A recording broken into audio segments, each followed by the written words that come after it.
Cerita apa kita hari ini? Halo semuanya, selamat datang di Cerita Jinju. Jadi di video kali ini tuh sebenarnya pengennya ngebahas yang lain, tapi teman sekelas gue, kampus gue di Busan, itu ada orang Nepal. Nah, kan kemarin huru-hara tuh yang terjadi di Nepal. Gue nanya langsung kan, aduh ceritanya sedih banget guys. Kayak sama kayak gue kemarin, berita di Indonesia yang ngebuat gue gak bisa tidur karena deg-degan lah setiap berita up to date-nya tuh kayak apa nih berita apa nih, gebrakan apa nih gitu kan. Cuman kan di Nepal itu menurut gue ya itu lebih parah daripada yang terjadi di Indonesia. Sebenarnya sih ini tuh krisis ekonomi ditambah ketidakstabilan politik yang selalu menjadi penyebab utama aksi massa dan mampu bikin satu negara tuh lumpuh. Contohnya nggak langsung Nepal deh, ini yang terjadi di Perancis atau tragedi 98 di Indonesia. Terus kerusuhan di Bangladesh tahun 2004. Akhir Agustus Indonesia lagi kan tuh. Terus habis itu di awal September ini ada demonstrasi gede-gedean di Nepal. Ini langsung aja kita ke ceritanya ya. Jadi pertanggal 9 September 2025, militer Nepal resmi mengambil alih kursi pemerintah setelah presiden dan perdana menteri Nepal mundur. Nah, ini yang gue bahas di video sebelumnya. Kalian bisa nonton tuh di darurat militer. Saat huru-hara negara nih, presiden lah, DPR lah, menteri-menteri segala macam, ini udah wah acak-acakan nih militer yang akan ambil alih. Nih ya kejadian itu wah, gedung parlemen dibakar, rumah perdana menteri dan beberapa pejabat lain juga dibakar dan dijarah. Di Indonesia kemarin dijarah, dan gue nggak membenarkan itu ya guys ya. Dijarah itu barang orang lain tetap aja, walaupun bilangnya itu kan dari duit rakyat segala macam gini, kita nggak tahu, mungkin dari pekerjaan sebelumnya ya kan, tapi pokoknya kita jangan berperilaku yang sama lah sama mereka gitu loh. Cuma pas tahu berita Nepal, parah banget. Gak cuma dijarah, dibakar, bahkan beberapa menterinya itu diamuk massa. Nah untung aja tuh si Anu Kabur ke luar negeri, ada beberapa ya yang pokoknya tidak terlihat lah di rumahnya gitu. Gue gak tahu jujur apa yang akan terjadi kalau misalnya mereka posisinya lagi di rumah, karena di Nepal videonya tuh viral banget guys di TikTok. Kayak menteri-menterinya bener-bener Allahu Akbar di telanjang. Wah parah banget ya pokoknya deh. Nah demo besar-besaran di Nepal ini gak cuma dipicu dari krisis ekonomi dan ketidakstabilan politik aja, tapi juga dipicu sama pejabat-pejabat dan keluarganya yang tidak empati. Kayak apa tuh kak? Gak tahu tuh kasus negara apa tuh ya. Jadi banyak keluarga pejabat yang padahal sebenarnya rakyat Nepal itu lebih dari 20% hidup di bawah angka kemiskinan. Lebih di bawah lagi gitu loh, paham gak sih? Di negara mereka sendiri, tapi mereka malah Pamer, flexing. Dan namanya Gen Z ini Gen Z. Mereka tuh suka banget speak up. Apa yang mereka tidak suka, apa yang menurut mereka ini tidak adil, yang menyakiti mereka sebagai rakyat, mereka speak up dong. Di mana? Di platform media sosial yang ada di Nepal. Tapi para pemerintah Nepal malah apa? Malah ngeblokir 26 platform media sosial. Kebijakan pemblokiran inilah yang jadi titik mula Gen Z turun ke jalan buat demonstrasi di ibu kota Nepal, Kathmandu.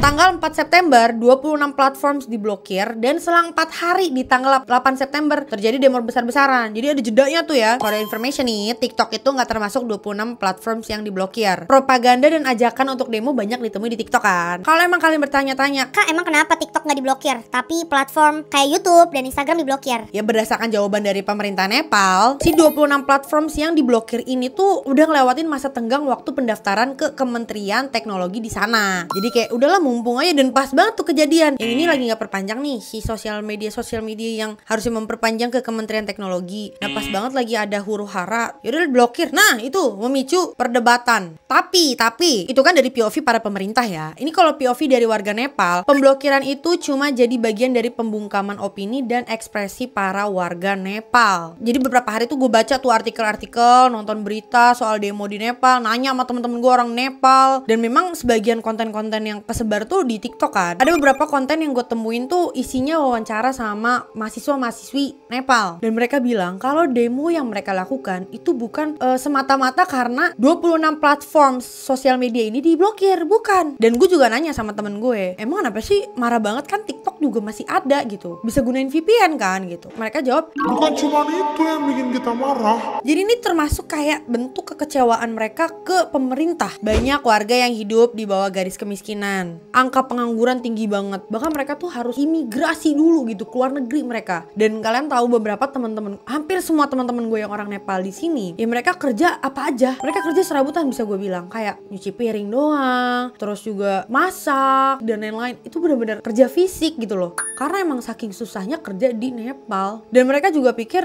Kok pemerintah nggak bantu ya? ditambah nih si nepo baby. Mereka tuh bilang nepo baby. Gue langsung kayak, hah, nepo baby? Gue tuh langsung kayak, Kok sama nih? kok familiar nih nepo baby nih. Nepo baby, anak pejabat negara. Doyannya apa? Pamer kekayaan yang lo ngambil duit orang, ya, bukan kekayaan diri lo sendiri. Isinya flexing semua nih para nepo baby dari berbagai negaranya. Nah, semua tindakan ini yang dilakukan pemerintah dan keluarganya dianggap gak punya empati kan ke masyarakat kan. Tapi ternyata gak cuma di negara itu tuh atau di Nepal. Negara itu tahu dong negara itu apa.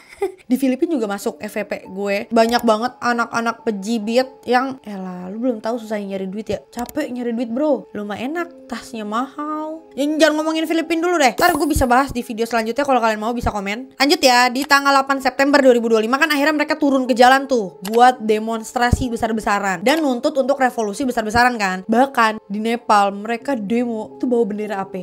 Iya, One Piece sebagai lambang pemberontakan. Gue gak tahu ya, ini tuh bener-bener terinspirasi dari Indonesia atau memang One Piece ini kan banyak menceritakan tentang korupsi-korupsi gak sih? Gue gak nonton ya, kalian bisa komen di bawah kalau emang cerita One Piece tuh relate banget gitu untuk dijadikan lambang pemberontakan gitu loh. Kayak gue gak bisa dengan sistem ini gitu. Tapi banyak sumber berita sih yang bilang ya kalau memang demo di Nepal itu terinspirasi sama demo yang di Indonesia. Ya secara kan di Indonesia dari akhir Agustus sampai awal September kan. Sedangkan di Nepal itu di 8 September. Kalau dilihat dari akar permasalahannya sih sebenarnya mirip karena sama-sama melawan pemerintahan yang korup dari para pejibit. Kalau di Nepal itu makin marah masyarakat itu karena pemblokiran platform, karena dibungkam banget. Di Indonesia yang bikin mereka turun aksi ke jalan itu kan karena reaksi para dewan-dewan kesayangan kita. Ya kan? Sayang banget kita. Buktinya kita kasih mereka gaji besar, ya kan? Jadi sebenarnya kasus utamanya sebenarnya sama, tapi pemicunya agak berbeda dikit aja gitu. Nah, dari tanggal 5 sampai 7 September sebenarnya udah ada beberapa demonstrasi dari ribuan mahasiswa di Kathmandu. Tapi yang jadi puncaknya tuh di 8 September. Dengan ribuan orang penuhin kawasan parlemen di Kathmandu, di hari itu terjadi bentrok besar-besaran antara demonstran dan aparat kepolisian. Penggunaan gas air mata, water cannon. Ini infonya gue nggak tahu nih yang jelasnya apa, karena ada yang bilang peluru karet,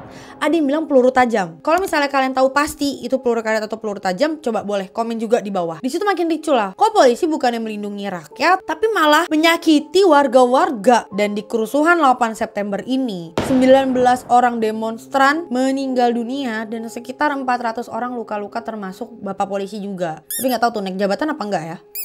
Setelah kerusuhan besar-besaran itu, penjarahan, dibakar. Ini bener-bener bakar. Lebih parah daripada di Indonesia guys. Semua gedung parlemen bener-bener dibakar. Menteri-menteri, wah tarik. Wah, lu lihat aja videonya sendiri dah nanti dah. Gak bisa kalau di sini kena pelanggaran YouTube nih. Tapi dari hasil itu semua, beberapa pejabat negeri mundur dari jabatannya, termasuk Menteri Dalam Negeri, Menteri Pertanian, dan bahkan Presiden Nepal Ramchandra ikut mundur di hari itu. Ini baru di tanggal 8 Septembernya aja ya. Karena masih banyak pejabat lain yang juga mundur tuh besok-besokannya. Sehari setelah kerusuhan di tanggal 8 September 2025 dan mundurnya Presiden Nepal di hari itu, kan gak ada yang menduduki kepemerintahan tuh, jadinya kan kosong. Daripada bahaya, akhirnya apa? Militer Nepal mengambil alih kursi pemerintahan. Jam malam diberlakukan bagi warga, aktivitas di atas jam 10 malam bisa dianggap sebagai aktivitas ilegal, dan militer Nepal mulai turun ke jalan. Militer Nepal negesin kalau tindakan penjarahan, perusakan properti, individu, atau bentuk kerusuhan lainnya akan dianggap sebagai pelanggaran pidana dan dianggap sebagai ancaman pertahanan. Ya, jadi bakal ditangkepin. Gak ada tuh pengadilan tuh gak ada. Pengambil ahlian militer ini terhadap kursi pemerintahan gak berhasil nurunin amarah warga. Tanggal 9 September kerusuhan makin luas. Bahkan massa bakar gedung parlemen, kantor pemerintahan, dan rumah politisi. Ancaman terhadap beberapa pejabat publik membuat militer mengevakuasi pejabat pakai helikopter. Pakai helikopter gak tuh? Selain itu juga akibat kerusuhan kerusuhan, Bandara Internasional di Kathmandu terpaksa ditutup dan Perdana Menteri Khatga Prasad mengundurkan diri dari jabatannya di tanggal 9 September.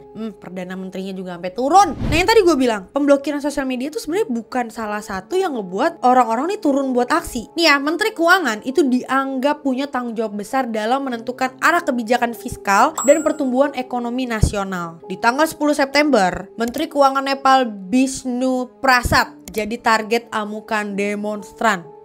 Ini video yang tersebar di internet yang diduga itu Menteri Keuangan Nepal, guys, dikeroyokin massa. Beliau sempat lari dari amukan massa tapi nggak bisa pergi jauh. Massa yang marah berhasil ngejar Menteri Keuangan itu dan ada video lain yang memperlihatkan orang yang sama itu dilanyangi. Wah. Dan akhirnya lari tuh, terjun ke sungai, dikerumunin kan tuh di pinggir-pinggir sungai tuh. Wah, pokoknya ini kekacauan yang meluas banget di Nepal. Jadi di tanggal 10 September, polisi menginformasikan kalau ada sebanyak 13.500 narapidana kabur dari berbagai penjara di seluruh negeri Nepal. Setelah 1 hari, di tanggal 11 Septembernya, jumlah narapidana yang kabur bertambah jadi berapa? 15.000. Itu bukan duit 15.000, 2 lembar terus 10.000 goceng, enggak. Manusia 15.000. Lu kalau misalnya punya followers 15.000 udah bisa open PP tuh, paid promote. Tapi kan ini narapidana, coy. Lu bayangin 15.000 followers tuh isinya cuman narapidana, napi-napi. Apa nggak serem?